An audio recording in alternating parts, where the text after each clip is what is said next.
चला तर मंडळी, आज मस्त अहिल्याबाई होळकर जयंती आणि पावसानं मस्त हजेरी लावलेली.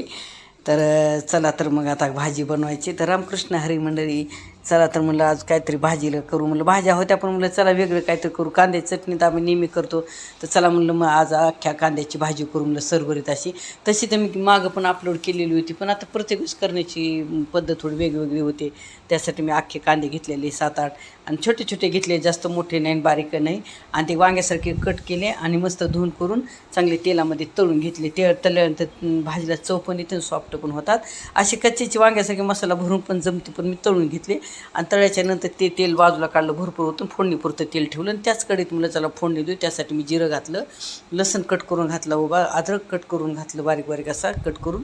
आणि मस्तपैकी ते तळू दिलं चांगलं. आणि ते चांगलं तळत आले की त्याच्यामध्ये मी बडीशोप टाकली, सगळी भरड केलेली. कढीपत्ता घातला, बडीशोपनं छान टेस्ट येते. कांदा मोठा टाकला कट करून आणि चांगला कांदा परतू दिला. आणि परतू दिल्याच्यानंतर मग त्यामध्ये मी काय केलं, टोमॅटो पण घातलेलं आहे. तर एक टोमॅटो घातलेलं आहे चांगलं मोठं. आणि टोमॅटो घातल्याच्यानंतर छानपैकी असं लालसर ब्राऊन कलर होईपर्यंत मस्त कमी गॅसवर चांगलं परतू दिलं, कारण चुलच पेटवता आली नाही, बाहेर पाऊस असल्यामुळे. चला म्हणलं गॅसवरच बनवू स्टीलच्या कढईमध्ये. तर या छानपैकी परतलं. म्हणलं चला आता ह्यात काय काय टाकायचं बघू. त्यात कश्मीरी लाल मिरच पावडर टाकली, छान कलर येतो भाजीला. त्यानंतर धना पावडर टाकली, थोडीशी जिरा पावडर टाकली आणि थोडासा गरम मसाला टाकला, कारण मी मसाले कुठलीच वापरले नाही, पण थोडासा गरम मसाला टाकला. थोडीशी हळद टाकली आणि थोडंसं हिंग, घरचं लाल तिखट टाकलं. आणि थोडंसं हिंग टाकायला गेली मंडळी, तर नाही का हिंग, कसुरी मेथी पण चोळून टाकली. आणि त्यानंतर हिंग टाकायला गेले, तर हिंग नाही का डबीनं टाकलं, थोडंसं जास्त पडलं. मी काढून घेतलं बाजूला वरचं वाटीमध्ये आणि छानपैकी हा परतून घेतलं. मग आता हे चांगलं ग्रेव्हीसारखं हे आता शिजायचं म्हणलं, थोडंसं गरम पाणी पाहिजेच. मग काय केलं तर गरम पाणी ठेवलं होतं मी एकीकडं पातेल्यामध्ये, थोडंसं गरम पाणी टाकलं ह्याच्यामध्ये. आणि तेवढं पुरलं ना, आणखीन पुन्हा थोडंसं टाकलं आणि चांगलं कांदा टमाटर हे सगळं ग्रेव्हीसारखं मस्त मसाला शिजू दिला सगळा छानपैकी तेल सुटेपर्यंत.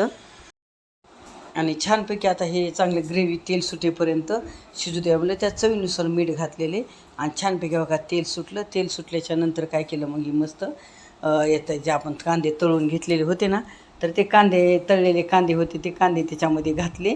आणि घातल्याच्या नंतर छानपैकी असं मस्त हलवून घेतलं मसाल्यामध्ये. तोपर्यंत मी गरम पाणी करायला ठेवलं होतं बाजूच्या गॅसवर. तर आपण गरम पाणी त्याच्यामध्ये टाकलं, कारण मला थोडीशी सरभरीत करायची, ती मोकळी नव्हती करायची घट्ट. तर आपण छानपैकी उन्हाळ्यामध्ये भाजीला काय नसलं ना, तर अशा अख्ख्या कांद्याची भाजी करून खायची, एकदम भारी अशी टेस्टेड भाजी सरभरीत अशी मस्तपैकी. तर बघा छानपैकी किती मस्त असं स्वादाला एकदम टेस्टेड झाली आहे भारीची. आणि कांद्याची भाजी केली आणि त्यासोबत म्हणजे नाही का धोंडा पण, माझे भाऊ पण आलेत पाहुणे. आणि तसं तर नाही का, आम्ही जसं धोंडा सुरू झाला तसा 1-2 वेळा आम्ही पुरण घातलेले आणि धोंडा पण 2-3 वेळा झालेले असंच. तर म्हणलं चला आज म्हणलं कांद्याची भाजी केली, तर सगळंच स्वयंपाक तुमच्याशी शेअर करावं म्हणलं. तर इकडं पापड तळलेत, पण उडदाचे पापड तळलेत, गव्हाच्या पापड्या तळलेत, भजे तळलेत, धोंडा तयारच आहे. आणि थोडंसं पुरण घातलं होतं पाहुण्यांना. तर हे पुरणपोळ्या हे करून ठेवलेले. तर आता जस्ट थोड्या वेळानं 10-15 मिनिटात आता जेवण करायचे मंडळी. तर चला म्हणलं आपण कांद्याची चटणी ही तर करतोच, तर म्हणलं चला आज वेगळी. आणि याच्या अगोदर पण मी कांद्याची रेसिपी शेअर केलेलं खूप दिवस झालं, पण प्रत्येक वेळेस करण्याची पद्धत थोडी बदलत असते वेगवेगळी. चला म्हणलं आज तुमच्याशी थोडंसं शेअर करावं.